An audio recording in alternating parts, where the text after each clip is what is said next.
Hmm. Oke, masih masih cukup nih ya. Oke, kembali lagi bersamaku. Aku, bener ya. Saya adalah kreator Stargazer Ball Kingdom.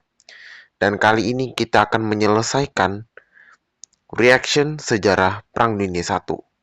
Ya, ini adalah part 17 dan ini adalah part terakhir. Ya, tetapi ini belum selesai. Habis itu nanti kita akan lanjut ke Perang Dunia Kedua sama Perang Dingin. Ya. Nanti Perang Dunia Kedua itu ada 8 part. Perang Dingin tuh nanti ada 14 part gitu. Gitu, ya. Maka hari ini kita akan menyelesaikan Perang Dunia Pertama, ya. Yang mengguncang hati. Kemudian pada tanggal 8 Agustus 1918, tank-tank sekutu melaju menembus garis pertahanan Jerman, memukul mundur pasukan yang telah mendekati Paris. Serangan ini datang tiba-tiba, didukung infanteri yang bergerak cepat di belakang lapis baja. Jerman yang sudah kehabisan tank dan prajurit cadangan tak mampu menahan tekanan. Dalam hitungan jam, posisi mereka mulai runtuh dan hari itu kelak dikenal sebagai Black Day bagi Angkatan Darat Jerman. Jerman kehilangan sekitar 150.000 prajurit, termasuk 40.000 yang ditawan. Serangan sekutu pada 8 Agustus 1918 mematahkan moral pasukan dan menghancurkan kepercayaan diri komando Jerman. Ludendorff sendiri menyebut hari itu sebagai hari terkelam dalam sejarah tentara Jerman. Bagi banyak prajurit di garis depan, semangat juang mulai luntur, sementara kabar kekalahan ini menyebar cepat ke Berlin, menumbuhkan rasa pesimis di kalangan rakyat dan pemerintahan. Kini Ludendorff tidak punya pilihan selain menahan selama mungkin laju sekutu menuju perbatasan Jerman. Sementara itu, Austria-Hungaria terjepit oleh gempuran gabungan dari Perancis, Inggris, Italia, Serbia, dan Yunani yang bergerak dari Salonika untuk merebut Balkan. Dan di sisi lain, kerajaan Ottoman juga berada di ujung tanduk. Pasukan Inggris maju menuju Damaskus dengan dukungan sekutu-sekutu Arab, sekaligus menaklukkan wilayah kekuasaan Turki di Palestina.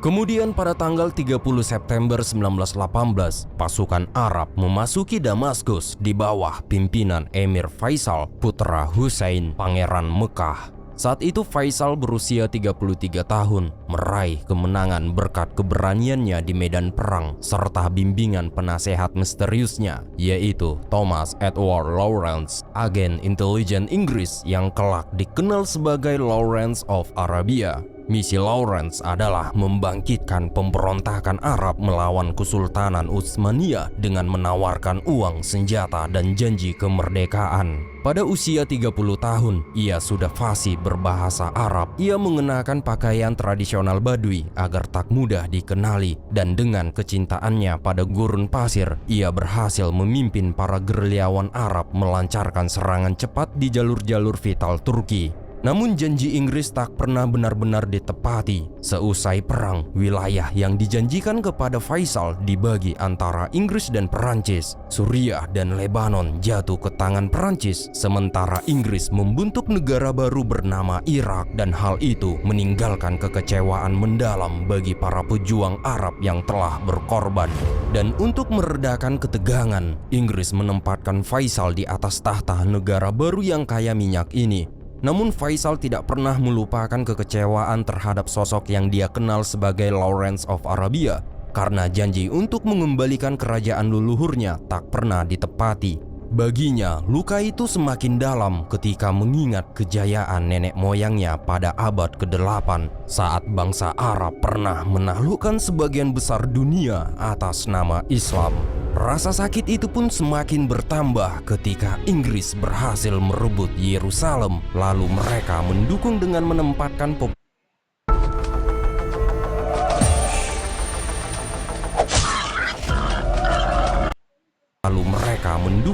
menempatkan populasi Yahudi di Palestina. Namun ironisnya,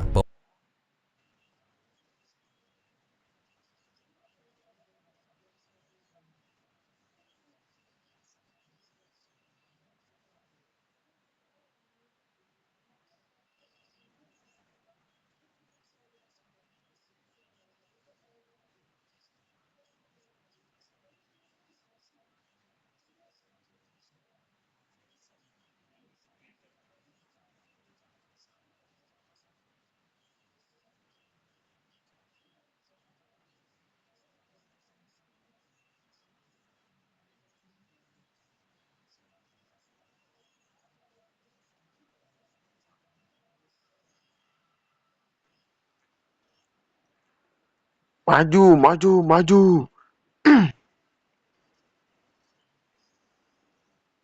Maju.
Waduh.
Trustlock bikin keraguanku lenyap. Pesan WhatsApp pasanganku, masukin nomornya, dan boom. Begitu berkuasa di jantung Eropa, dan pada tanggal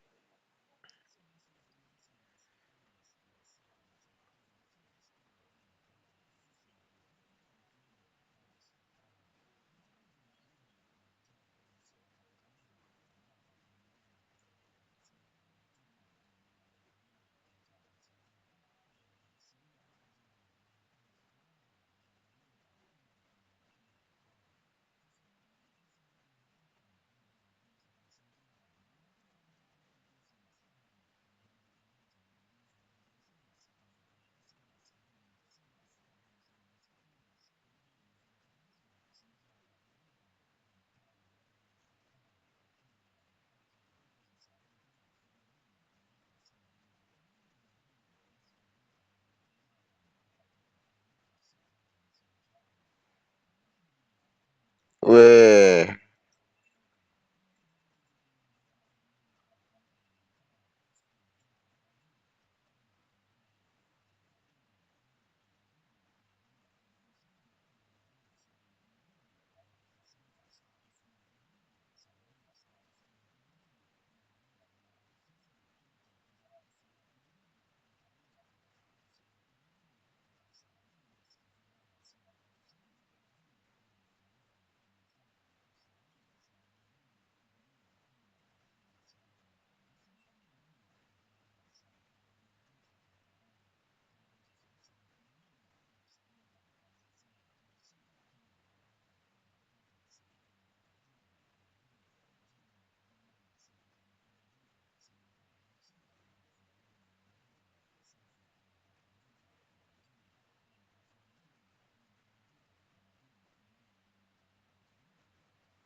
Weh, gue juga seneng sih.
League of Nations tuh kalau sekarang PBB.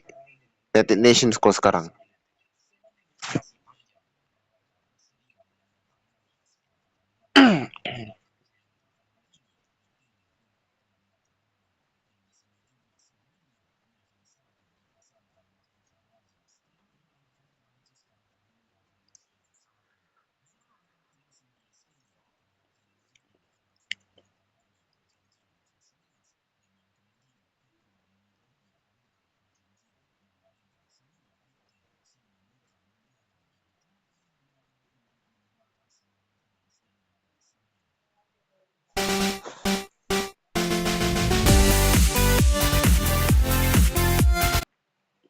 Untuk membakar semangat balas dendam bangsanya. Setelah perang usai, Sekutu segera membagi-bagi koloni Jerman di antara mereka sendiri. Mereka juga memaksakan beban perbaikan pasca perang yang sangat besar kepada Jerman. Namun perjanjian itu menuai banyak kritik. Salah satunya datang dari ekonomi Inggris ternama. Ia memperingatkan, jika kita bermaksud membuat Jerman miskin, membiarkan anak-anak mereka tumbuh dalam kelaparan dan cacat karena dendam, maka saya berani memprediksi kelak akan lahir bukan bangsa yang lemah, melainkan generasi penuh kebencian. Namun bagi George Clemenceau, yang terpenting adalah kembalinya Alsace dan Lorraine ke tangan Perancis bersama penguasaan daerah kaya batu bara di lembah Saar. Sementara itu, Austria-Hungaria dihapus dari peta. Kekaisaran besar itu pun dipecah. Sebagian wilayah diberikan kepada Italia, sementara sisanya melahirkan negara-negara baru antara tahun 1919 hingga 1922. Wilayah diberikan kepada Italia, sementara sisanya melahirkan negara-negara baru antara tahun 1919 hingga 1922. Jerman pun dipaksa kehilangan sebagian wilayahnya. Negara itu bahkan terbelah dua oleh koridor Polandia demi memberi Polandia akses menuju laut. Di sisi lain, Rusia sama sekali tidak diundang dalam perundingan. Negara itu sedang dilanda perang saudara berdarah yang akhirnya melahirkan kekuatan baru, yaitu USSR atau Uni Soviet. Setelah konferensi usai, Wilson berlayar pulang ke Amerika. Namun di tanah kelahirannya sendiri, perjanjian itu mendapat penolakan keras. Kongres menolak untuk meratifikasinya. Seorang senator bernama Philander Knox bahkan memperingatkan Wilson bahwa ia yakin perjanjian yang mereka buat tidak akan membawa perdamaian, melainkan menimbulkan perang yang lebih mengerikan. Sementara itu di London, Inggris merasa dirinya sebagai satu-satunya kerajaan besar yang masih berdiri kokoh. Raja George kelima, Perdana Menteri Lloyd George, dan Marshal Foch merayakan kemenangan. Namun di balik euforia itu muncul perbedaan pandangan. Bagi Inggris, tujuan utamanya adalah mencegah perang terulang kembali. Namun bagi Perancis yang tanahnya hancur lebur oleh invasi, hanya ada satu jalan, yaitu Jerman harus dihukum seberat-beratnya. Namun sementara itu, di Jerman, seluruh generasi anak-anak tumbuh dengan perasaan dipermalukan. Mereka menyaksikan orang tuanya direndahkan, negaranya dipaksa tunduk. Ketidakstabilan politik, kemiskinan, dan inflasi yang menggila membuat rakyat Jerman semakin terpuruk. Mereka merasa perjanjian Versailles bukanlah perdamaian, melainkan belenggu penghinaan. Dalam suasana itu, lahirlah sebuah keyakinan berbahaya bahwa Jerman harus bangkit kembali. Dan dari reruntuhan itulah muncul seorang tokoh dengan kata-kata penuh api yang menjanjikan kejayaan dan balas dendam. Dia adalah Adolf Hitler. Hitler merupakan veteran Perang Dunia Pertama. Ia merasakan sendiri pahitnya kekalahan, gas beracun, dan penghinaan Versailles. Di tahun-tahun setelah perang, ia melihat Jerman kelaparan, ekonominya runtuh, dan rakyatnya kehilangan harapan. Disinilah ia mulai berbicara. Dengan pidato penuh api, Hitler meyakinkan rakyat bahwa Jerman bukan kalah di medan perang, tetapi dihianati oleh para politisi sipil, mitos yang ia sebut sebagai tikam dari belakang. Ia pun berjanji menghapus luka Versailles, membangun kembali kejayaan militer, dan memberikan kebanggaan kepada rakyat.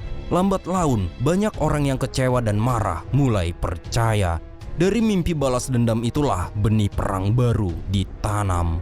Di awal tahun 1920-an, ini yang cikal bakal terpuruk, ini kedua nih. inflasi menghancurkan nilai Nah, ini uang. kita akan mulai Rakyat besok harus ya. membawa keranjang penuh uang kertas hanya untuk membeli roti. Kerusuhan dan ketidakstabilan politik semakin merajalela.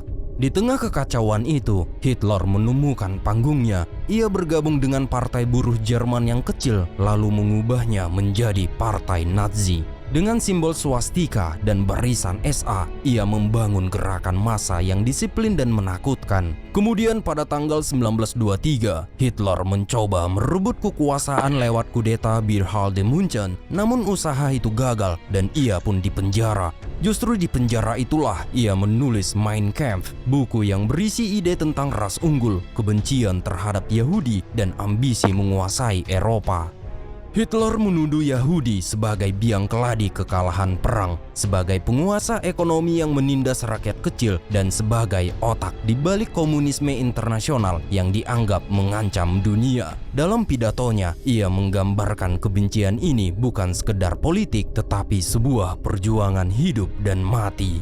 Sejak saat itulah, propaganda Nazi terus menanamkan doktrin kebencian. Anak-anak sekolah diajari bahwa Yahudi adalah ras berbahaya. Media dipenuhi poster yang menggambarkan Kalau gue sih mereka gak benci sebagai Yahudi musuh ya. bangsa Gue cuma benci dan Israel doang. perlahan-lahan Jerman Gue tuh mulai kalau benci Israel percaya bukan berarti bahwa gue benci untuk Yahudi. bangkit kembali, mereka Tapi harus gak menghancurkan nyambung sih. satu musuh abadi, yaitu orang Yahudi. Namun ketika ekonomi Jerman pulih sebentar, orang mulai melupakan Hitler. Tapi krisis besar datang lagi pada tahun 1929, yaitu depresi besar. Jutaan orang menganggur, rakyat putus